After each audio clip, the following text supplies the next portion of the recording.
What's up, everybody? It is a Blue Drake, and today I'm actually excited to make this video because I've been working on this for the past like 4 hours, so it's nice to actually get this out. But I'm also excited because this is going to be the most comprehensive and probably understandable update on Harsh Doorstop ever released, and I really want to show it in this video. But also, you can go to our website on bluedrake42.com and see it yourself. There's probably going to be a link in the description, at least right now, for you to go check this out. But this will give you a full rundown on all of the things that have been going on with Harsh Doorstop and all of the things that are going to happen in the future. If you don't care or know what Harsh Doorstop is, well then, okay, I guess you don't have to look at it. But for those of you who do, let's talk turkey. Is that an idiom? Do people say that? I don't think people say that when I say that. Let's talk turkey. Okay, so this is a development update on the first pre-alpha version of Harsh Doorstop. Naturally, of course, we're going to call it pre-alpha because everything's called pre-alpha nowadays, and we want to be cool, just like all the, real developers. So, you can read through everything, but I'm just going to go through the primary points. Of course, the project forum and the Discord server is listed here, as well as the video showcase that I just did recently. You can go watch. But most importantly, I did a couple of showcases of some of the features that are going to be in the game, and also some of the upcoming features in Harsh Doorstop. So here is the first map that we are working on, Otago Southland. I hope I'm saying that correctly. It's in New Zealand. I don't know how to say all that communist New Zealand linguistics. Then, of course, we have the military statics, large-scale terrain, and the first imported asset, the Humvee A2. Now, this, of course, brings up a big point because we are, in Harsh Doorstop, using third-party assets. We are openly, embracingly using third-party assets, and a lot of people bring this up like as if it's a problem. It's a really odd thing to bring up because let me put it this way. We want to make a game that is similar to Project Reality. We want to make a game that is similar to even Arma, and we want to make it for free. Now, the strange thing about people complaining over us using prepaid assets, for instance, this Humvee model was purchased. We imported it into the game. I don't see any difference between doing this and making a mod for Arma. I mean, think about that for a second. I mean, if I'm going to make a mod for Arma, we're just going to be using their pre-made vehicles and pre-made assets as opposed to these. The only difference is this game is 100% free. I mean, hell, if it's free for you, if anything, I'm paying for this. So I don't understand why people aren't like, whoa, thanks, Blue Drake, for taking the hit and making the same thing except free for the players as opposed to not. But, I mean, there's no difference. In fact, it kind of hit me. I was working on Project Reality Arma and a couple other games, mods, and I was sitting there and I started thinking about it, and I'm like, I am literally selling these guys' games for them. I'm sitting here working my butt off, making like an awesome game mode for Project Reality Arma or whatever else, and I'm literally and my fans are gonna have to buy this game that isn't mine in order to play our work. What? I was just like, that doesn't make any sense. Why am I doing this? And that's what this is. Harsh Doorstop is like, well, wait a second. If we put in a little bit more effort, we can have pretty much the same thing, except instead of having to force all my fans to buy a $40 game to play with me, I can just spend a little bit of extra money myself, and then they don't have to buy anything, and then we can all just play together. I feel like I don't understand how I could get flack for that. Like, how dare you use pre-made assets? You mean like we were gonna do with the Arma mod, or the Squad mod, or even the PR mods? Like, they all use pre-made stuff. This is just it's a very similar situation, except the only difference is that you come out of it not having to pay anything. Like, chill, dude. So, moving on, like I said, we're using assets from the existing UE4 community. There's already so many things that are already made that we only have to spend a little bit of money in order to bring into the game. The Humvee, it was obviously a good chunk of work rigging this and importing the model into the game so it's functional and has netcode. But we have all of these other assets, like all of these military things that we were also able to get. And we can continue going with this. That's the beauty of Harsh Doorstop. We can very quickly build up a lot of content in just a fraction of the time and a fraction of the effort that it would normally take to create a full game like this from scratch. In fact, it's essentially Harsh Doorstop is almost like a mod. It's like a mod that is a game. I mean, look at Project Reality. Project Reality is now standalone with Battlefield 2. Look at this the same way. This is a standalone mod that you don't have to buy like this, but also doesn't have all the hard-coded limitations that Battlefield 2 has. That's awesome. That's a great idea. So anyways, here are all of the models that we could bring into this game in the coming months. If you look at this, we already did it for this. We took this M109 and we imported it into the game. I mean, it works and everything. We just... I mean, it was a good chunk of work to import into the game, but we did it. And we can do the same thing that we did with this and that we did with this Humvee with these. And we've already got two full factions ready to go. I mean, granted, I have to purchase these. It's not cheap. Each one of these is about $100 for the model, and then it's probably going to be about $200 to $300 depending on the complexity in order to fully rig and animate all of these. But I mean, compared to hundreds of thousands of dollars that you normally have to spend on a game, like that's chump change. I mean, it may take a little bit for us to fundraise that because we're a small little community. We don't have millions of dollars, but at the same time, I mean, it's totally feasible. So we already have picked out two factions that we can create. We've got a Humvee, we've got a HEMT, I forget what the fuck these things are called. The truck, two APCs, different variants, and then a tank. And we've got that for Russians and for the USMC, or whatever. I don't know if that's like a USMC official view. Whatever the Americans. And we could do the same thing with this and slowly import all of these into the game and have a full feature set right off the get-go, which is pretty cool. I hope you read this devlog because I say all of this in detail in here. Moving on, one of the other things, obviously, that we have to work on is our user interface. Right now, in order to play Harsh Doorstop, you have to do a whole bunch of complicated BS, and you launch it through a bat file. Well, that will not be the case for much longer. Ethic, who is one of the project managers for Harsh Doorstop, has been working on these UI systems for server browsing. You can't see it, but the background actually moves. I should have gotten the video on that, whatever. Here's like a server browser, and here is a UI user interface for the actual like infantry combat. You got your inventory over here, your number of mags. I mean, granted, this is all subject to change. You got your compass down here, and here is actually the compass working in game, or not the comma rows. Sorry, you know what I mean. Whatever.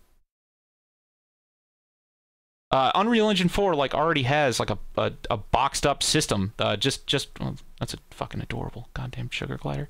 UE4 has already got a system for easily putting in menus and all of that stuff. So it really didn't take much to take all of these concepts and just execute it immediately.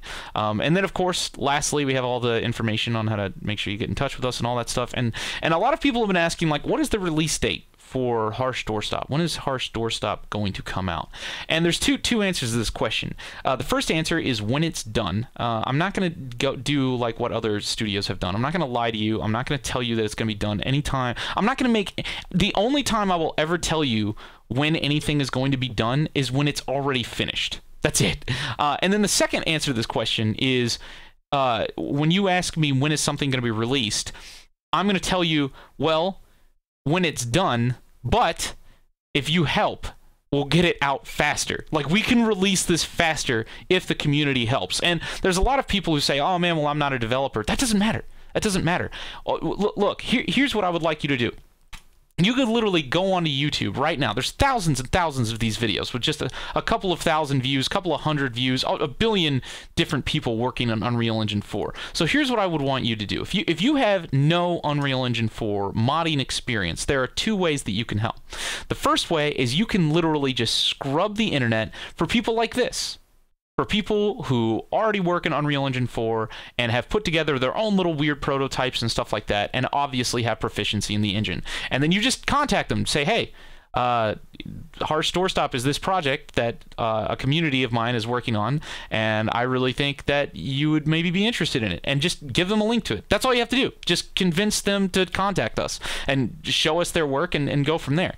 There's like a billion people that do a billion things. Like, there's so many people that work in Unreal Engine. It's painful. So many unreleased games, so much like unreleased content. It's almost like Facebook of developers. Like, seriously, like there's just a billion people that work and create things that probably never see the light of day. I mean, here's like a freaking speed level design in Unreal Engine 4. Let's look at this. Oh, and by the way, look, this guy's doing the same thing. I mean, this is a level designer. You know what he does? He takes pre-made assets, then he puts them together. That's the whole point. I feel like, I don't know why, I guess I kind of look at situations in a completely different way than the rest of the world, and I don't understand why, because when I look at these situations, I'm like, okay, yeah, I can see how that would look controversial if you didn't think about it for 2 seconds. But then if you think about it for 2 seconds, you're like, oh, yeah, right.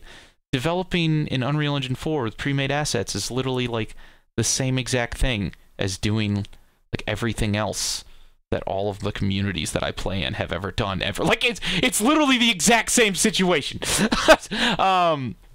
So yeah, I mean, but look at this. There's like a billion people that do this stuff. Insane. It's gorgeous, by the way. Look how pretty that is. Holy shit. But yeah, so that is the first way. You could literally just scrub the internet, find people, and then tell them to come and work with us. Or you can also help us purchase assets. So you can go and become a subscriber. I actually have a whole bunch of things that I'm working on right now that is going to make supporting our community hella worth it. But if you just want to give out of the goodness of your heart right now and help us purchase things that can be used in this game, you can. Just go to support us right there. And besides that, I don't know, I hope you read these dev blogs, and I'm going to continue making these dev blogs. I think this is really interesting, and I think this is a lot of really good information that you guys are probably going to be interested in, and I don't know, it's just really cool. Like, we're making a game. I mean, we're already making Iron Armada, and Iron Armada is already on Steam, and the next dev blog I'm going to be making is going to be on Iron Armada, and then probably back on Harsh Doorstop. But yeah, I mean, we're already on Steam with Iron Armada, so we could probably just get on Steam with this afterwards. Wouldn't take any more than it took for Iron Armada. We'd probably get more support like hell. And then we already have like a pretty decent roadmap, not only on features that we already have in the game, but also assets and features that we can import into the game pretty easily, that we've already done before. Yeah, cool. All right, so that's it. I guess I'll see you guys next time. Hopefully this was entertaining. Hopefully you support us. Hopefully this is something that interests you. I think there's definitely a place for us here. I think community developed open source games on Unreal Engine is, for some reason, like a market that hasn't really been tapped yet. I mean, I don't know. I guess everybody's still just kind of caught up in that whole like entrepreneur phase where they just want to like resell things. I don't want to do that. I just want to make a good game, and I want to have I want to have like a beacon of quality content that holds this community together. Like, I've been getting so tired of Project Reality. I've honestly been getting tired of Squad and Arma. I've been tired of like building other people's games for them, and promoting other people's games for them, and then also just getting like constantly harassed for doing it, which is even like it's just insult to injury. And now it's at this point like we don't need to do that anymore. We don't even have to. We can literally just rally together and we can create our own thing that is probably going to be super fun and just as good as anything else that we've played in the past. The only difference is it'll be ours, and it'll be free, and we won't have to mess with anybody, and it'll be free to the community, and everybody will be able to come together and make it, instead of having just like a small group of, you know, developers that try to charge everybody for other people's work, which is really ironic, because everybody's giving me flack for like using other people's work, but I'm the only difference is that I'm just admitting it. Like it's like everybody's doing exactly the same thing. I'm just the only one who admits that that's what we're doing, and then also using that to our advantage and not charging for it. So yeah, I don't know. I think that's cool. I think this could be the future. But yeah, okay, that's it. Go watch the freaking dev blog. I put hours into putting this together, and then I will make another one for Iron Armada, and then when we have more information, I will make another one for Harsh Doorstop. But hopefully this new kind of like style will be really, really good for you to just understand what the hell's going on and see in the next phase in all of our projects. And hopefully you also are interested in helping, or finding people who are interested in helping. Seriously, cannot even begin to tell you how useful. Here, you know what? I want to give a shout out really quick. I don't know why I didn't do this before. everybody, the Operation Flashpoint Dragon Rising mod, the revival thing, where we revived the master server for Operation Flashpoint Dragon Rising, do you know how that happened? Tactical Redneck literally just found a guy and told him to message me. Like, none of that would have happened if Tactical Redneck had not found somebody and just literally told him to message me. That is all that it took. Literally all that it took. And Tactical Redneck knew jack shit about Dragon Rising, but he was able to find somebody who did. That's it. Sometimes that's all you need. That's all you need. It's not a matter of can somebody do it. It's a matter of can we find somebody who knows. Like, there are people out there who can make anything we want to happen.